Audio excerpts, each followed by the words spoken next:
As a Singaporean who have lived in London for 7 years, and as somebody who owns both a HDB flat and two ex-local councils in London, I feel that it is my duty to explain a little bit more about the Singapore HDB system and whether it is possible for London to copy our example and start providing more affordable housing for Londoners, which we all agree is a problem that London needs to solve. Mayor Sadiq Khan was in Singapore about 2 weeks ago to receive the Lee Kuan Yew World City Prize.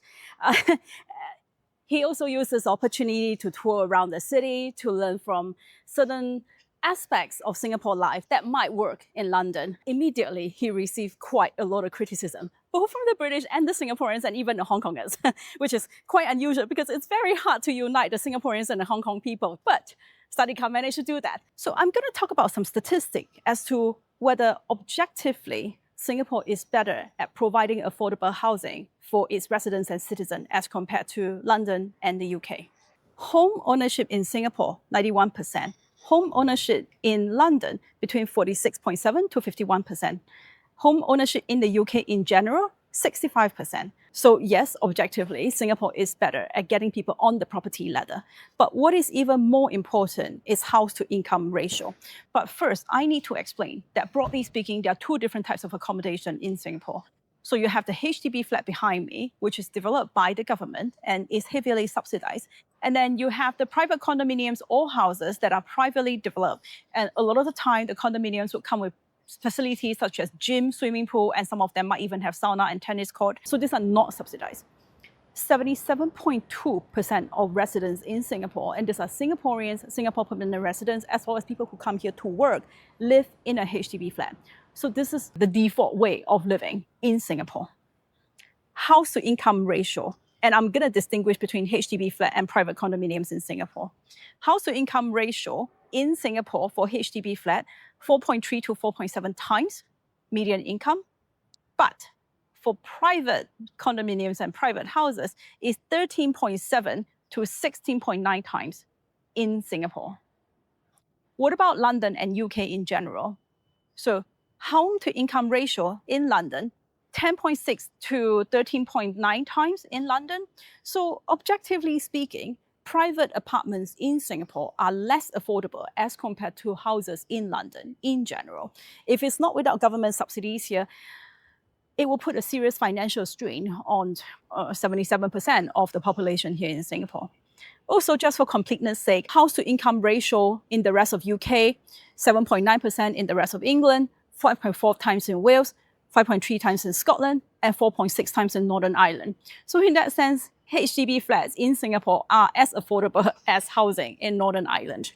But we're talking about the 20th smallest country in the world with the third highest population density as a country in the world with one of the highest GDP per capita.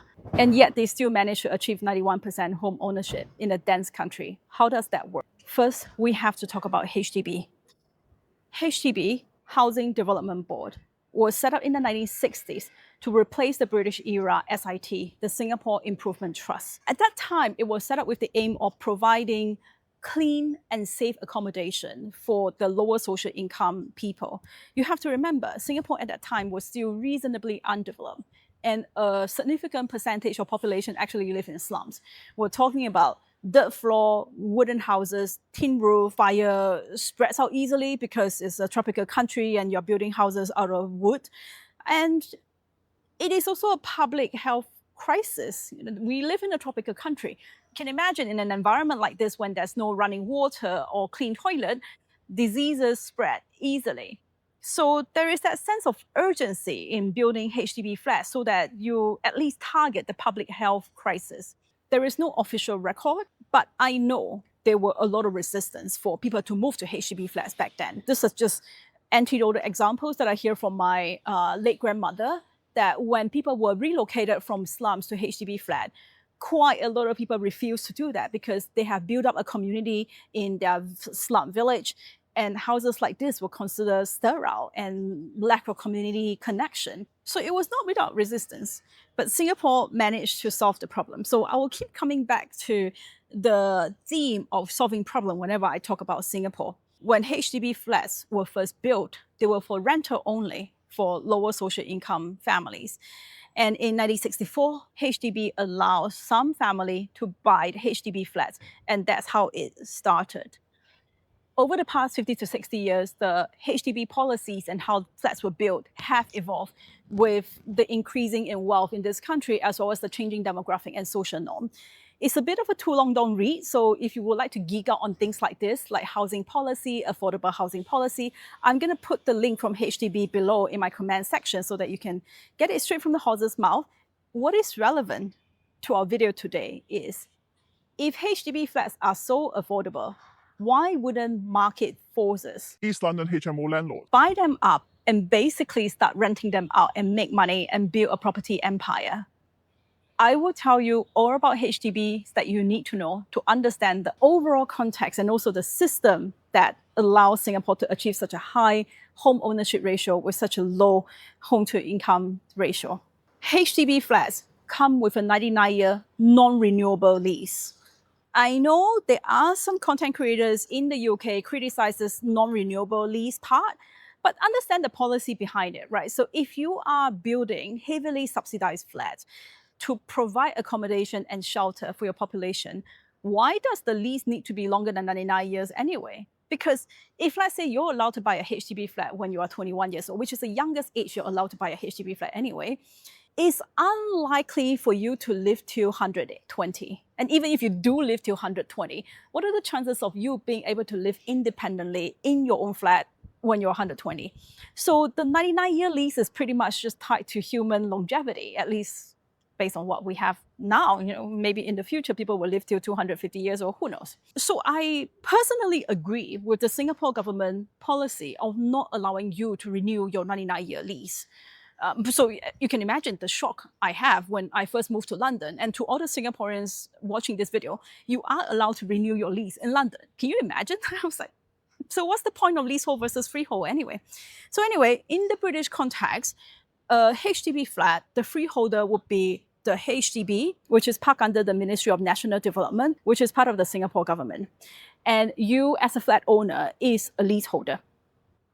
Ground rent and service charge, big contentious topic in London and the UK in general. There is no ground rent for HDB flat, and service charge is lumped together with the council tax. Imagine when 77% of the population lives in a council flat anyway, so you can just lump these two things together and create a whole pool of budget to upgrade your flat. Just for context, the flats behind me are about 45 years old, and you can tell they have been painted over and improved over the years, so they are very well maintained. And I can tell you this information because I own both a HDB flat and East London ex-local council.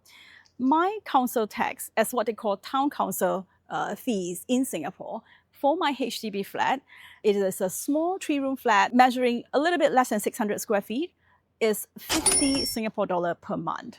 That's 30 pounds per month. And to the Singaporean watching this video, my ex-local council in East London, which is a 3-bedroom flat, slightly over 1,000 square feet, the council tax was 100 pounds per month, and the service charge is 200 pounds per month, which is considered very cheap in Singapore. So the council tax and service charge in Singapore is about 10 times of what you pay here for a HDB flat. So to those Singaporeans who complain about things not being affordable in Singapore, I would strongly encourage you to live in London, and then you can come back and tell me the story. HDB doesn't physically build those flats. They design and plan and develop, and they are responsible for selling of the new built HDB flats. But they outsource the construction of the HDB flat to private contractors through a Singapore government tender system. I know the construction industry is full of corruptions and kickbacks and all that. It would be very difficult for you to do that in Singapore, and the punishment is pretty high, so nobody really dared to do that.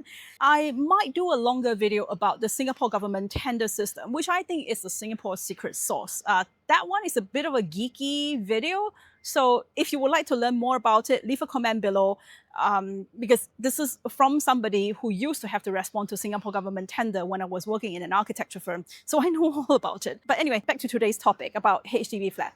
So privately constructed, but the developer is the Singapore government. So let's go back to the 99-year lease structure. Then you might ask, if the lease is only 99 years, how do I manage to get financing? This is another thing that's different in Singapore. You are allowed to get mortgage for a flat that still has only 30 years left. There are some terms and conditions apply. So the terms and conditions is the remaining lease have to cover you until you are 95 years old. If it's anything less than that, you can't get a mortgage. You have to buy it with cash. So it's very easy for people to get a mortgage for a HDB flat that only has 40 or 50 years left on the lease.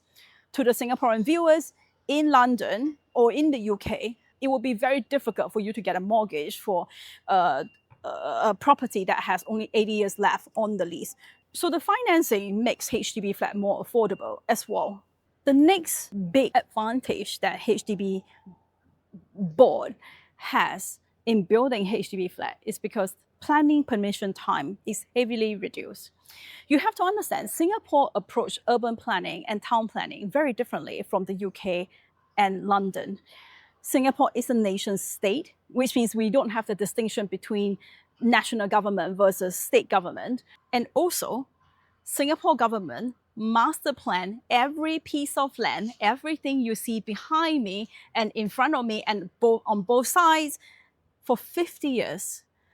So this lease, these houses behind me still has about 45 years left. They probably already planned what they are planning to do with these flats in 45 years' time when the lease is ended. And the government body that master plans Singapore is a body called the URA, the Urban Redevelopment Authority, and that's parked under the Ministry of National Development. And if you have been paying attention, you'll realize that this is the same government body that manage the HDB board in Singapore. So how the process works is the URA will master plan every piece of land in Singapore for the next 50 years. Once a piece of land is designated for residential purpose, it will be handed over to HDB to design, build, manage the HDB flats. And this significantly cut down on the time needed for planning permission to build affordable housing in Singapore. The other big reason why the building construction costs can be kept under control is because Singapore relies heavily on migrant workers to construct those flats. This is a bit of a contentious issue, and these migrant workers tend to be from places like India and Bangladesh. Their living condition, well, basically they live in hostels, workers' dormitory, not unlike those workers' dormitory that you see in Dubai. And they work 6 days a week, and once their contract is up, they're not allowed to stay in Singapore any longer. They do have to go back to their home country. There are a lot of activists who say that this is less than ideal. I'm torn personally because I subscribe to the view that we are paying them more than what they could get back home on the condition that they just come here and work and then go back to their home country. I really do not think Singapore has the resources to allow them to subsequently become a permanent resident or a citizen here in Singapore, and it will definitely upset the social fabric of Singapore. Now, the biggest thing about HDB flat is who are allowed to buy HDB flats. Before you even go out to the market and start making an offer for a HDB flat in the resale market or start applying for a HDB flat from the HDB board, you need to apply for a HFE, the HDB flat eligibility letter. In order for the letter to be granted to you, there are a few conditions. First, you could apply for it as a single, unmarried or divorced Singaporean who's over the age of 35, or you could apply for it as a married couple where both parties are Singaporean citizens, or one party is Singaporean and the other person is a Singaporean permanent resident. And this have to be heterosexual marriage because homosexual marriage is not recognized in Singapore. Or you could apply for it as a married couple when one person is a Singaporean citizen and the other person is a non-Singaporean who holds either a long-term pass in Singapore or work permit. But under that unit, the non-Singaporean is not technically the co-owner of the flat. He or she is only a legal occupier of the flat. Or you could apply for it as a family unit, so with your brother or sister or parents, and all parties have to be above the age of 21.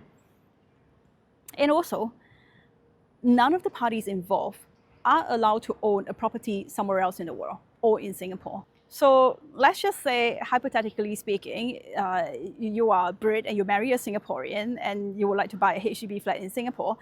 And let's just say you as a Brit, you own a property somewhere in the UK and you would like to buy a HDB flat because your partner is Singaporean. And assuming, technically speaking, your Singaporean partner doesn't own a property anywhere else in the world, you kind of go, well, can I apply for a Singaporean HDB flat? Well, the answer is no, not a HDB flat, but you could buy a private condominium in Singapore. And your next question might be, well, how would the Singapore government find out? You don't want to mess with the Singaporean government. Were there cases where Singaporean government found out? Oh, yes. And what's the consequences? Well, they would ask you to vacate your flat. They will sell it on the open market ASAP. And the transaction process in Singapore is pretty fast, usually 4 to 6 weeks. And they will, whatever money that they get on the open market, they will net off the outstanding mortgage and they return the money to you. So they're not being unreasonable, even though they're being harsh. And honestly, you shouldn't even lie to the Singapore government in the first place because it's not a fun game. What about a different scenario where, let's say you bought a flat with your brother a few years ago, and then you met the love of your life and decided to get married and apply for a HDB flat with your partner? Well, first, what you need to do is to take your name out from the first flat that you bought with your brother, assuming that your brother is over the age of 35, and then apply for a new HDB flat with your newfound partner, assuming he or she met all the terms and conditions as well. So that's how the demand side of HDB flats are being controlled. To the non-Singaporeans out there, I think you might criticize that this is social engineering, this is heavily controlled. I don't disagree with you, but the thing is, I guess I'm too Singaporeans, I'm just way too pragmatic. I see the need for this social control. Because otherwise, you will have East London landlords who just buy out HDB flats and use them as HMO. It's just, you kind of have to prioritize which one, right? So yeah, I mean, you know where I sit with my view. Now you know, this is how Singapore managed to achieve such a high home ownership ratio with such an affordable range of housing. Leave a comment below and let me know what you think and whether London could copy our example. Do click a like and a subscribe, and most importantly, share this with all your friends who might be interested in this video. See you soon!